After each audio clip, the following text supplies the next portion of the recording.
L'histoire tourne autour d'un homme nommé Kyle. C'est un négociant en diamants prospère, on le voit au volant d'une voiture de luxe, vivant dans une maison somptueuse qu'il partage avec sa femme et sa fille. Tout ce qu'il possède découle d'une compétence essentielle, son talent de négociateur. À la maison, sa femme Sarah est confrontée à un autre type de négociation. Leur fille Avery tente de la convaincre de la laisser aller à une fête. Sarah refuse. Pendant ce temps, Kyle est toujours au téléphone avec un client pour parler affaires, depuis le moment où il prend le volant jusqu'à ce qu'il franchisse la porte d'entrée. Après avoir raccroché, Kyle se dirige vers un coffre-fort caché pour récupérer un document important. Au même moment, Avery se faufile silencieusement hors de la maison pour se rendre à la fête. La maison est équipée d'un système de sécurité sophistiqué, mais Avery connaît le code d'accès. Sortir est plus facile que ne le pense sa mère. Son ami l'attend déjà au bord de la route. Une fois arrivé, Avery rencontre le jeune homme qui organise la fête. Il est clairement sous le charme et l'invite dans la chambre privée de ses parents. À l'intérieur, il ouvre le coffre-fort de son père. Il est rempli de centaines de milliers de dollars en espèces. Mais il n'est pas intéressé par l'argent. Il prend plutôt une petite quantité de drogue appartenant à son père, avec l'intention de la consommer avec Avery. Réalisant que cela a dépassé les bornes, Avery décide de partir et prend un taxi pour rentrer chez elle. De retour à la maison, Kyle et Sarah se préparent à sortir dîner. Au moment où ils s'apprêtent à partir, quelqu'un frappe à la porte. Deux hommes prétendent être des agents de police. Ils affirment qu'un vol a eu lieu dans le quartier et qu'ils doivent poser quelques questions. Les agents insistent pour parler à tous les membres de la famille, alors Kyle demande à Sarah d'appeler Avery depuis sa chambre. Au moment où Kyle entrouvre la porte, les deux prétendus agents l'attaquent soudainement. Sarah comprend immédiatement qu'il ne s'agit pas de vrais policiers. En un instant, Kyle et Sarah se retrouvent piégés dans leur propre maison avec 4 intrus. L'un d'entre eux est une femme.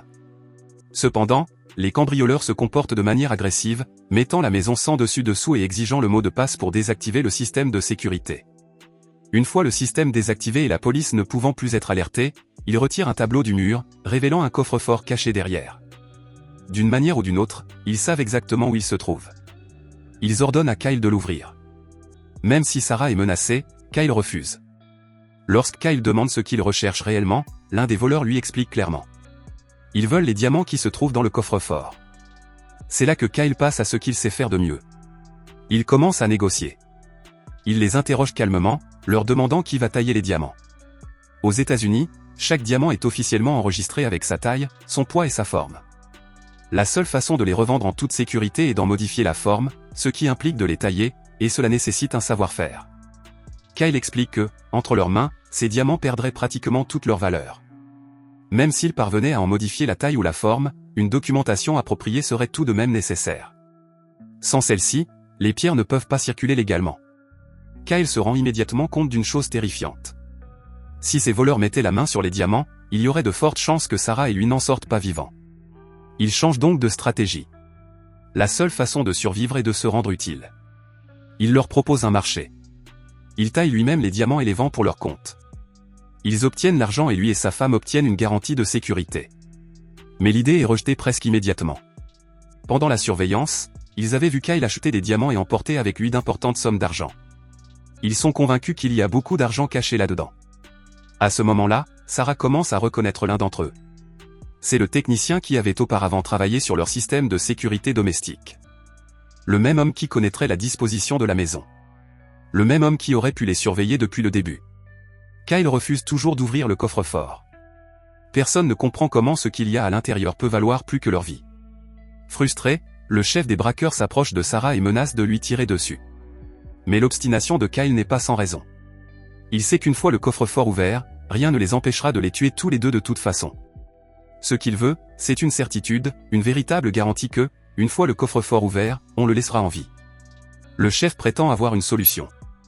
Il sort une seringue remplie d'un sédatif, quelque chose qui, selon lui, peut paralyser une personne en quelques minutes. Selon lui, une fois que Kyle aura ouvert le coffre-fort, ils injecteront le sédatif à la fois à lui et à Sarah. À leur réveil, les braqueurs seront partis depuis longtemps. C'est le même technicien qui était déjà venu plusieurs fois dans cette maison par le passé. L'inquiétude de Jonah n'est pas d'ordre professionnel, mais personnel. Il a secrètement développé des sentiments pour Sarah et l'a observé à chaque fois qu'il venait réparer le système de sécurité. Tandis que Kyle reste immobile, le chef entraîne Sarah dans la cuisine pour lui parler en privé, espérant qu'elle pourra persuader son mari de coopérer. Le chef, qui s'appelle Elias, retire son masque pour tenter de gagner sa confiance. Pendant qu'il tente de la convaincre, Sarah sort discrètement la seringue de l'intérieur de sa veste. Elle accepte alors de parler à son mari. Au moment même où Sarah revient vers Kyle, Avery rentre soudainement à la maison après la fête. Elle est immédiatement saisie par Jonah et contrainte de rejoindre ses parents. Maintenant que toute la famille est réunie, Elias fait à nouveau pression sur Kyle pour qu'il ouvre le coffre-fort. Mais cette fois, la dynamique change. Sarah renverse soudainement la situation en menaçant d'injecter à Elias le sédatif qu'elle a subtilisé plus tôt. Contrairement à Kyle, qui était obsédé par l'idée de protéger tout ce qui se trouvait dans le coffre-fort, Sarah n'a qu'une seule priorité. Elle veut que sa famille reste en vie. Au lieu de se battre pour le contrôle, elle exhorte son mari à ouvrir le coffre-fort et à mettre fin à ce cauchemar le plus rapidement possible. Sous la pression de sa femme, Kyle finit par accepter.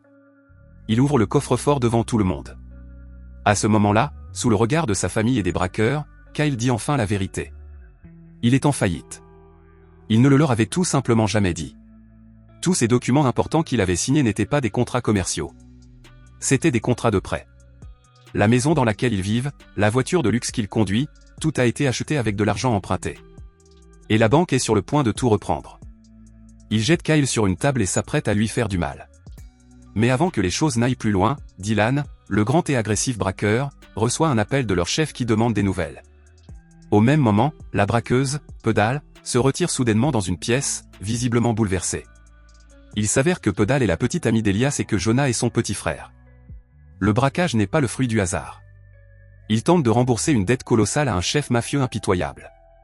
Dylan a été envoyé pour superviser l'opération et s'assurer qu'ils tiennent leurs promesses. Pour régler ce pétrin, Elias estime qu'il ne reste qu'une seule option. Éliminer toute la famille. Sarah parvient à s'échapper tandis que Kyle est contraint à un combat brutal contre Dylan, qui est bien plus fort. Lorsque Dylan tente de lui injecter le sédatif, Kyle réagit et pointe la seringue vers lui. Dylan finit par se l'injecter à lui-même et s'effondre au sol. Le bruit du verre brisé déclenche le système de sécurité de la maison, envoyant une alerte d'urgence au centre de surveillance. Un opérateur appelle immédiatement la maison pour vérifier ce qui se passe. Comme l'opérateur insiste pour parler à un membre de la famille, Jonah traîne Avery hors de sa cachette et la force à répondre.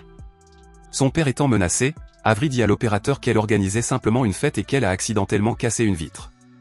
Une patrouille est sur le point d'être envoyée, mais Avery leur demande rapidement de ne pas venir, craignant que ses parents ne découvrent la fête. La famille est réunie à l'intérieur de la maison. Furieux et poussé à bout, Elias tire sur Kyle à la cuisse, le laissant hurler de douleur. Elias révèle enfin toute l'histoire. Il explique que tout a commencé lorsqu'un parrain de la mafia leur a fait confiance, à lui et à Pedal, pour vendre une cargaison de drogue. Sur le chemin du retour, ils ont été pris en embuscade et dépouillés. La drogue a été volée et la dette leur est retombée dessus. Ils devaient tout au parrain. C'est alors que Jonah, qui travaillait comme technicien en sécurité domestique, a suggéré de cambrioler la maison de Kyle, estimant qu'il était assez riche pour régler leurs problèmes. Elias raconte cela non par compassion, mais dans l'espoir que Kyle révèle enfin où il cache son argent. Cependant, Kyle insiste sur le fait qu'il est fauché. Pendant ce temps, Pedal fait une découverte choquante. À l'intérieur de la valise de Kyle, il trouve une photo. Elle montre Jonah et Sarah dans une situation compromettante au bord de la piscine. Cela signifie que Kyle était au courant de la liaison depuis le début. Peut-être préférerait-il mourir plutôt que de remettre l'argent à l'homme qu'il a trahi avec sa femme. Quand Jonah voit Sarah se faire frapper par Elias, il perd son sang-froid. Les deux frères se jettent l'un sur l'autre, se criant des accusations. Elias reproche à Jonah de se soucier davantage de la femme d'un autre homme que de sa propre famille. Peu après, on sonne à la porte. C'est un agent de patrouille envoyé par le service de sécurité pour inspecter la maison. N'ayant pas d'excuses convaincantes toutes prêtes, Elias n'a d'autre choix que de le laisser entrer. Au moment où l'agent met le pied dans la maison, Jonah lui tire dans le dos. Elias exige que Kyle lui remette immédiatement l'argent. En voyant son père saigner et souffrir, Avery intervient enfin. Elle dit qu'elle peut se procurer les 200 000 $ qu'Elias veut. Ce jour-là, à la fête de son ami, Avery avait vu des liasses de billets dans le coffre-fort du père de son ami. Il y en avait certainement plus qu'il n'en fallait. Pedal l'accompagne pour s'assurer qu'elle ne s'enfuit pas. Avery conduit la voiture de sport de son père jusqu'à la maison de son ami. Alors que Pedal continue de la menacer tout au long du trajet, Avery se sent de plus en plus frustrée. Puis elle prend une décision en une fraction de seconde. Elle accélère et percute délibérément la voiture contre un lampadaire, celui-là même qu'elle avait failli heurter ce jour-là. Avery parvient à rentrer chez elle seule, déterminée à sauver ses parents. Réalisant que la situation lui échappe, Kyle lance un dernier appel. Si Jonah aime vraiment Sarah, il devrait l'emmener avec Avery et partir avant qu'Elias ne les tue tous.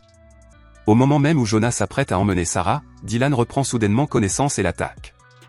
Elias réagit instantanément et tire sur Dylan pour sauver son frère. Alors que Dylan gît mourant, il révèle une vérité dévastatrice. Jonah était l'un des hommes masqués qui, cette nuit-là, avait tendu une embuscade à Elias et volé la drogue. Il a tiré profit de ce braquage et a laissé son propre frère criblé de dettes auprès du parrain de la mafia. Elias est abasourdi. Son frère l'a piégé uniquement pour avoir la possibilité de faire irruption dans cette maison et d'enlever Sarah à son mari. Dans la bagarre, lui et Jonah enfoncent une fine cloison en contreplaqué, mettant à nu Elias de billets cachés à l'intérieur. Kyle avait donc caché de l'argent, après tout. La vérité étant désormais révélée, Elias s'apprête à les tuer. Puis Avery revient seul, une arme à la main. Quand Elias découvre que Paddle est mort, sa douleur se transforme en rage. Et dans un dernier rebondissement inattendu, Jonah s'avance et tire sur son propre frère. Avec un étrange sentiment de sécurité, Jonah exhorte Sarah et Avery à partir avec lui. C'est alors que Kyle révèle enfin la vérité sur l'argent caché. Il avoue avoir gardé l'argent secret pour éviter que la banque ne le saisisse. Il ne protégeait pas cette fortune pour lui-même. Il essayait de mettre quelque chose à l'abri pour sa famille avant que tout ne s'effondre. Mais dans le chaos, Kyle remarque de l'essence renversée à proximité. Dans un geste désespéré pour protéger sa femme et sa fille, il y met le feu. Les flammes commencent à se propager rapidement. Blessé et pris au piège, Jonah est laissé pour compte tandis que le feu dévore le bâtiment. Finalement, Jonah meurt dans les flammes, anéanti par son obsession et sa trahison. Kyle, Sarah et Avery survivent.